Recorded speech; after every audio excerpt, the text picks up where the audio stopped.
Welcome to the show, everybody. Joseph Robert, the fantasy football counselor. We're talking 2020 fantasy football tight end sleepers and guys that could break into or crack into the top 10 in the studio with Tim, aka the Bald Man. How's it going, everybody?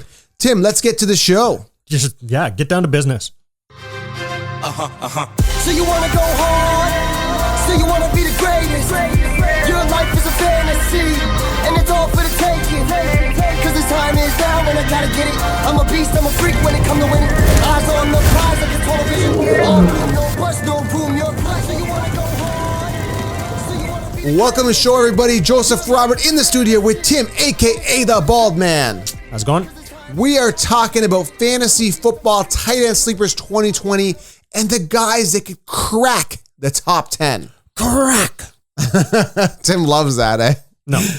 So before we get into that, Tim, we got to review the guys that finished on top last year. Of course we do. We have to. So let's get to it. Travis Kelce, George Kittle, Darren Waller, Zach Ertz, Mark Andrews, Austin Hooper, Jared Cook, Tyler Higbee, Hunter Henry, and Dallas Goedert. And I got to tell you, man, things are definitely going to change with the tight end this year.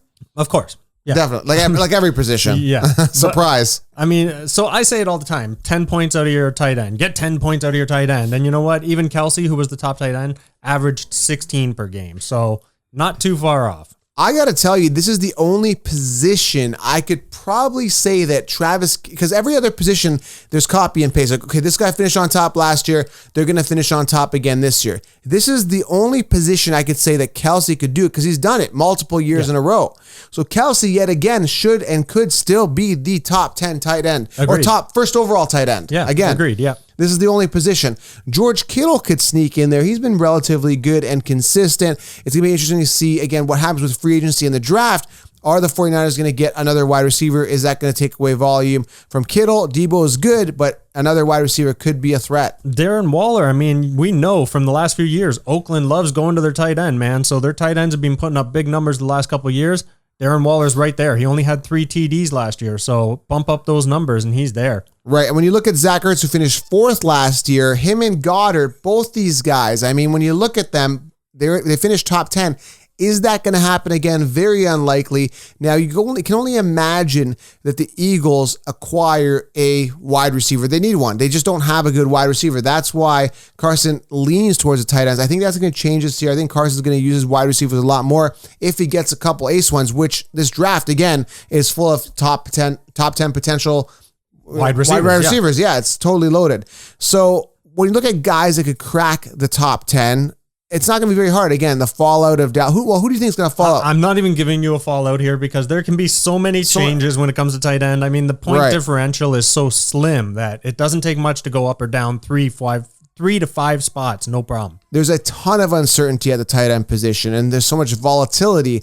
And these guys, I mean, there's always typically 3 or 4 tight ends that really put up those solid numbers. Aside from that, it's pretty much literally a crapshoot. Yeah, like take those 4 bottom guys and they can easily drop out. They could easily move up as well. Right.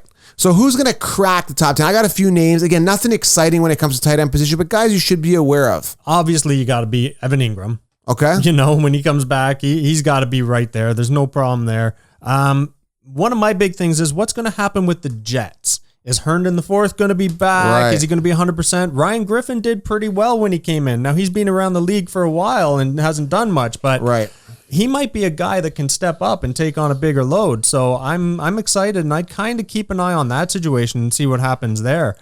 To me, he's one to watch. I'm not excited anything Jets. So no, but I mean, when we're talking to tight end, 10 points. Get me 10 points. I'm happy. Exactly. Eric Ebron, of course, in Indy. You know, you always got to look at him. He's a free agent, I believe. So we're gonna have to see what happens there. Minnesota. Right. Is Irv Smith Jr. going to be the future there as well? Could there be a changing of the guard there? I'm kind of keeping an eye on him as well and watching that situation. Could be sneaky. You're a sneaky guy there. I'm pulling, you know. I mean, you got to pull on these guys. Darren Fells had his best year last year. Can he do a little more? I think he can, you know. So he was re-signed by Houston. They've made the commitment to him. Hopefully he can put up some bigger numbers for them and be one of those top 10 dogs. When you're looking at this, and it's a direct relation, the more targets, the more fantasy points, ideally, if your tight end or wide receiver can catch. And there's a big drop off, man. I mean, look at Travis Kelce's targets, 136, and you've got Ertz with 135, then 117, 107. Then it drops, man. These guys are in the 60s, 70s, and 80s in regards to targets. Their target count is very low. So these tight ends just don't get targeted a lot. There's only a handful. Now, are you going to be wanting to spend an earlier draft pick for a tight end when you could be loading up on a running back, which is more of a scarce position because there's only a handful of running backs with minimal committees? I'm loading up on running backs. I wait on tight end and get these guys that could potentially crack the top 10. Yeah, I want to get a decent tight end, but if my tight end can give me 150 to 180 for the year, I'm happy. You know, I'm not going to get Kelce type numbers, but I'm going to be pretty happy and comfortable with that. Like you said, some of these guys just don't see the targets, and Jared Cook is a huge one that sticks out here. So finished, 6th place and only had 65 targets. Right. He really wasn't used a lot early in the year, and that really picked up near the end there. So I expect him to put up some even bigger numbers this year. Right. Is that it for guys that could crack the top 10? That's my guys, man. I don't know if you've got anybody to add to it. Dude, how are you forgetting about guys that are great? That could potentially be great. Noah Fant, we met him at the draft last year. Not thrilled. Finished 16th, and now with Locke potentially coming in, that could be very interesting. New quarterback? Nah. I don't know, man. Could be a nice connection there. Noah Fant, great talent. Early draft pick for the Broncos last year. Could be value. Another guy that completely fell off the planet that I was high on, I take full ownership for this. I saw a ton of upside on him, but TJ Hawkinson. Guy was talented in college, drafted early by the Lions. Then we had the injury to Stafford. Could have been a factor to affect him. 59 targets, only 32 receptions, and again, 2 touchdowns. So he was targeted in the red zone, but missed a couple passes here and there, but his number is just not what I expected. I thought he would have had more of an impact. And you might be right. Stafford coming back might be the ticket. Who knows? Could be. Another guy here, crappy season, but again, that goes to the Steelers in general all around.